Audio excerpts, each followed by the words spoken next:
This is the island of Taiwan. Its political situation is a bit complicated. A slightly oversimplified way of looking at it would be that Taiwan is either its own independent country or part of China. But the reason that's oversimplified is because Taiwan isn't a separatist movement. Taiwan doesn't want to secede from China because from Taiwan's perspective, they are China. Well, at least constitutionally anyway. Taiwan's official name is the Republic of China, whereas the country that's generally referred to as China is the People's Republic of China. To fully understand the situation, we need to go back to the end of the 19th century when the last imperial dynasty governed China, the Qing dynasty. The Qing dynasty encompassed all of what is modern-day China, Taiwan and Mongolia, as well as parts of several other bordering nations. In 1894 began the first Sino-Japanese War between the Qing dynasty and the Japanese Empire, which primarily took place in Korea and Taiwan. At the time, Korea was governed by the Joseon dynasty, which was a client state of the Qing dynasty. The war ended just 1 year later with a decisive Japanese victory, which resulted in the island of Taiwan being annexed to the Japanese Empire. The war also brought an end to the Joseon dynasty in Korea and guaranteed their complete independence from China. Japan officially annexed the Korean peninsula in 1910. In 1912, after millennia of imperial rule in China, the monarchy was overthrown and the first Chinese republic was established, the Republic of China. Sun Yat-sen was made provisional president in Nanjing, but Yuan Shikai had already assumed power in Beijing because he was in command of the Beiyang army, the largest military in the nation. So to avoid conflict, Sun agreed to accept Yuan as president. As president, however, he abused his power, which led to a failed revolution in which Sun fled to Japan. As president, Yuan dissolved the Chinese Nationalist Party and in 1915 declared himself as Emperor of China as he attempted to restore the monarchy. His death 1 year later began what became known as the Warlord era in Chinese history, as the country became fragmented into different factions.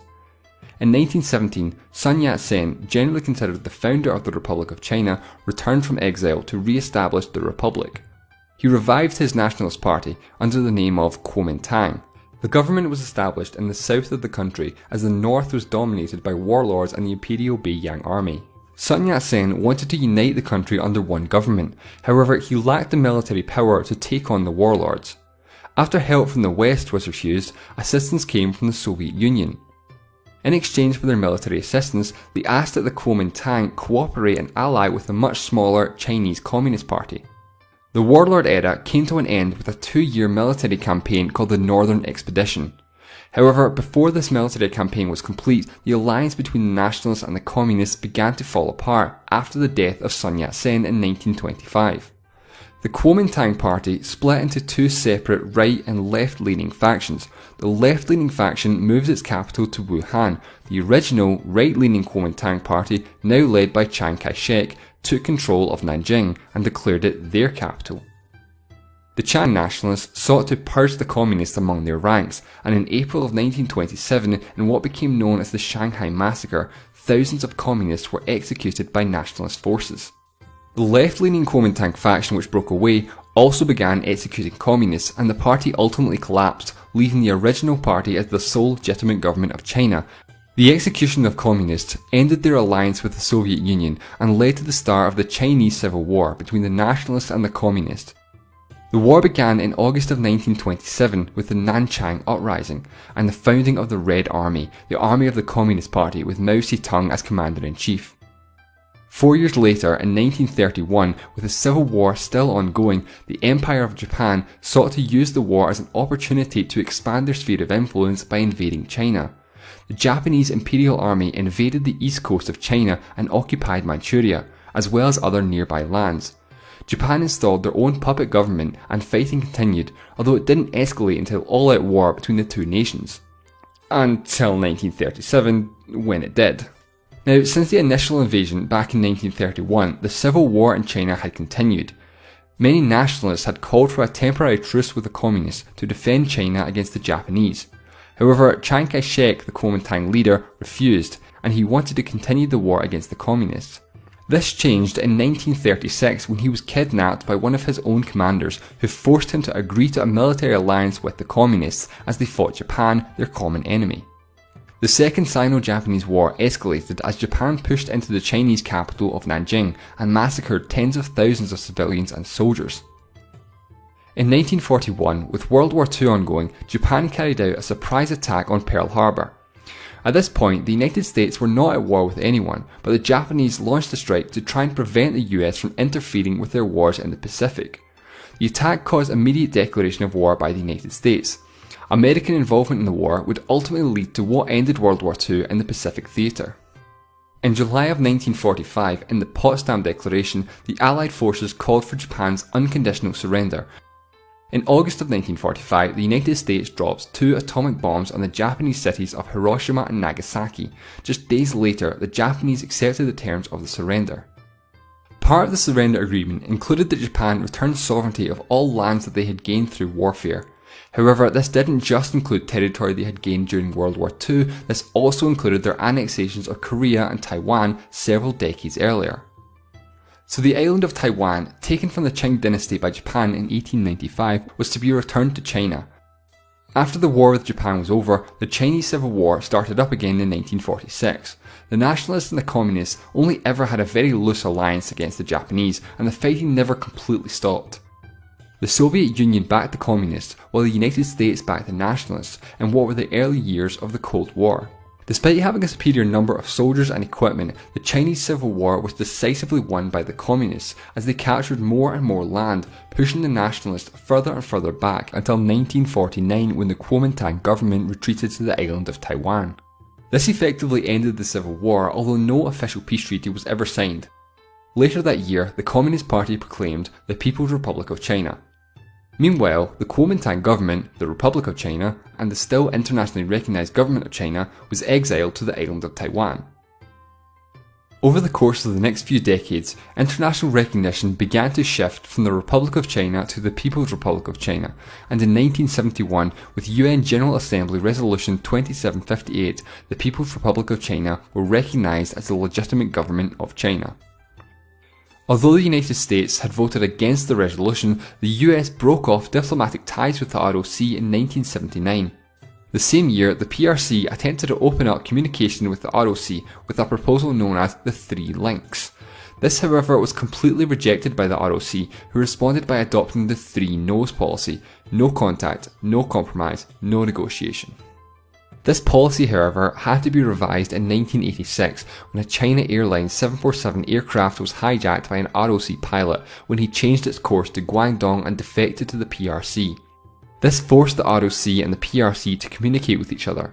In 1992, the two governments met, coming to an agreement which was known as the 1992 Consensus, the consensus being that both sides adhere to the One China policy. The One China policy is the belief that there is only one China and that Taiwan is part of China. However, both sides see themselves as the legitimate government of China. Both sides of the Taiwan Strait agreed that Chinese unification was the eventual goal and that the current situation was only temporary. Before the 1990s, Taiwan had been a one-party state, with the Kuomintang Party as the government. In 1996, Taiwan had its first presidential election, although the Kuomintang stayed in power. However, in the year 2000, the Democratic Progressive Party were elected into government and today are the more dominant party, having won the 2016 election. The DPP do not agree with the One China policy and reject the 1992 Consensus. They also do not support Chinese unification and strongly support the idea of a Taiwanese identity. The DPP believe that Taiwan already is its own independent country. The Republic of China has a very ambiguous political status. It's not a member of the United Nations, and very few countries officially recognise them as a country. That being said, many countries do have unofficial de facto embassies in Taipei and vice versa. So officially at least, Taiwan is not a country, but in every practical sense of the word, it is.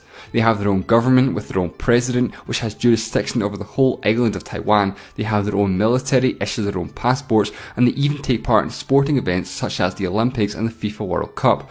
However, they participate under the deliberately ambiguous pseudonym of Chinese Taipei. Now you might be thinking, well, Taiwan quite clearly is a country, so why not just make it official?